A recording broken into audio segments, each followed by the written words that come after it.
Hello you all, welcome to my channel. My name is Hudson. This is my first video on this channel, so it's pretty exciting. Today's video, I'm going to be going through my vinyl record collection, which I have been growing for the past about year or so, and I'm going to be going through some of my favorite records, some of the first records that I have owned, and going through what I think makes a good record and like a good gatefold and the posters that come with it and all the sorts of things. There are some in here that I'm like, why did I buy that? Like, what? And then of course there are albums in here that like I listen to all the time, and there are albums in here that like I got when I first got into this and they were not taken the best care of because I didn't know how to do it. So the first record that I ever got was Taylor Swift's The Tortured Poets Department. I am not a huge fan really anymore. I've just kind of stopped listening to her. I mean, I still support her. I think she's an amazing person, an amazing songwriter and artist, but I just don't really listen to her anymore. When at the Grammys in 2024, when she announced The Tortured Poets Department, I bought the vinyl that night, and I had never like done anything related to vinyls before, so I was like, I don't know what I'm gonna do. So here it is. This is the first album that I ever purchased. It came like a week after the album actually came out. Even though I don't listen to her very much, I still think The Tortured Poets Department is one of, if not the best album or project in her discography. It's really cool. There is like, the gatefold is really cool because there's a whole like book inside of it. There's like pages and there's like track titles. There's a introductory poem from Stevie Nicks. Like, it's just really cool. There's so many pages. It goes through all the tracks. Again, this was my first album I ever got, so the vinyl has not been taken care of very much. It's kind of dusty, but it is a really cool like pearl white, which really does go with the album and the era of the Tortured Poets Department. I think it's just cool to have because I did purchase it when the album came out, so kind of like a keepsake of the album. The vinyl did not come with a poster or any other memorabilia at that. It just came with, I think the book part is enough. Overall, for my first vinyl, I would rate it like an 8 out of 10 just because I think it was an album that I still think is amazing. For my first vinyl, it was pretty good for getting into that. Now for the album that I regret buying. This is not like any hate to the artist or the album. I still think the album is very good. You'll learn in a second why I don't like the vinyl. The album in question is Hurry Up Tomorrow, the vinyl. The reason for this is because I like listened to the album when it came out and I really liked it. I loved like the transition between tracks and things like that. This is before I had rules set in place for myself, and I was like, I'm gonna get the vinyl. And I just looked to see how much it was because I maybe wasn't gonna get it, maybe was gonna get it, and I looked at Amazon and it was going for $17. This was $17, and I was like, oh my god, that's like a steal. Like, there are 7-inch vinyls that are more than that. Why don't I get that? So I bought it and it came, and it was just not the same album. It's from Amazon, which now I know to not buy vinyls from Amazon, so I learned my lesson. It was just not the same album. The track listing was weird. Like, it was like all out of order. There was only one like LP, I think that's what you call it. I don't know. It's so weird. Like, The Abyss featuring Lana Del Rey, they cut out Lana's part. Like, are you joking? And also, it was an entirely different, it was this album cover, which the alternate one, which I don't know why we are still using that, but bro, use the album cover thing. I don't like this. I don't I don't like it. I remember opening it and like there was only one sleeve that was in there, and I was like, that's weird. How is he gonna put this 20-something song album on one vinyl record? And then I looked, and it's also in a black, just like paper thing. Why have we not banned black paper vinyl sleeves? It literally is bending, just like sitting down. I was really disappointed. I almost returned it, and then I was like, I guess it's fine how it is. They didn't even include all the tracks in the album. They also included 2 like deluxe tracks, which I just did not really like vibe with. Like, I personally enjoyed other tracks in the album over the deluxe tracks. Overall, I would rate this as like a poor record that I own. I don't really like it. I'd rate it like a 2 out of 10 just because I don't even listen to it anymore. It's one of those, again, that like I listened to for like a month straight and then I'm like, don't really listen to it again. This is not to hate on The Weeknd. I think he is amazing. I tried to get tickets to the concert, but I could not get tickets. This is not at all like hating on the album or any of the tracks or anyone on the album. So next is the coolest record that I own, which is sitting next to me. It's Lana Del Rey's Honeymoon. I think that Honeymoon might be my favorite Lana Del Rey album.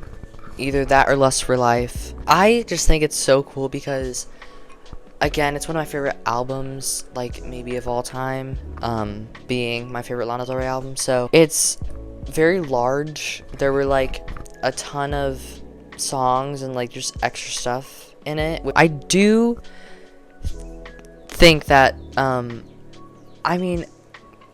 I do think that it's weird that Freak and Art Deco, because like the transition I was expecting, they're on 2 different like LPs, or maybe they're not. I think you just have to flip it. I don't know. I thought they were gonna be like next to each other because it's a transition, and they weren't. Like, was that even on purpose, or was that just something that happened to come up in the music? The gatefold is amazing. I think one of my favorites from Lana. The sleeves are so, I don't use this word a lot, they are so sick. Like, if that was the album cover, that would actually be so cool. And on top of all that, there is a like picture book, and it has all sorts of lyrics and like pictures of her, and I love this. I wish artists would do things like this more. I wish I could hang it up on my wall, but I can't. I think that overall for this album, I would rate it like a 9 out of 10 just because I do listen to it a lot, and I think that it is a really nice vinyl to own. My next album that I'm going to be going through is a very interesting album. So I don't know why I thought this was like the original music from Stranger Things, but I thought it was. It's not even like, it's season 4. So I think I was buying the season 4 music? And if so, why? I do know I've been back to the same Barnes & Noble where I bought this, and I do know that they do sell Stranger Things music. I just bought the wrong one for whatever reason.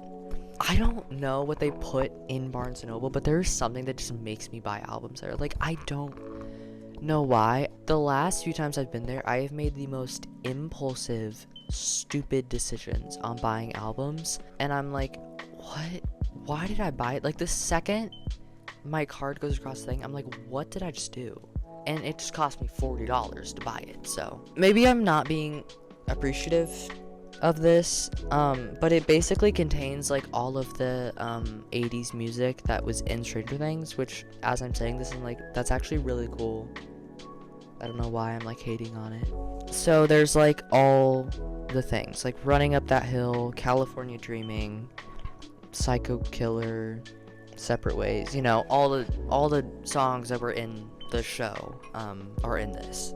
The sleeves are the black paper, which like is fine, I guess, and the records are black, which I guess does go with Stranger Things. Personally, I think that, but I really like the like center pieces on these. I think they're really cool.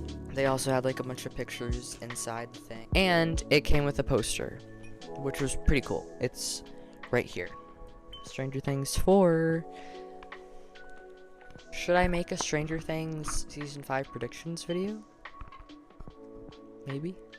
I think I'd rate this album like a 6 out of 10. I think it's something special in my collection that like I don't have a lot of like movie things, and I think there's some pretty cool songs on there that I'm definitely gonna spin later. My next vinyl is my favorite album that I own. So it is Lust for Life by Lana Del Rey. I think this is my favorite album of hers. I love this album for so many reasons. I absolutely love the gatefold. I think this again is one of her best gatefolds.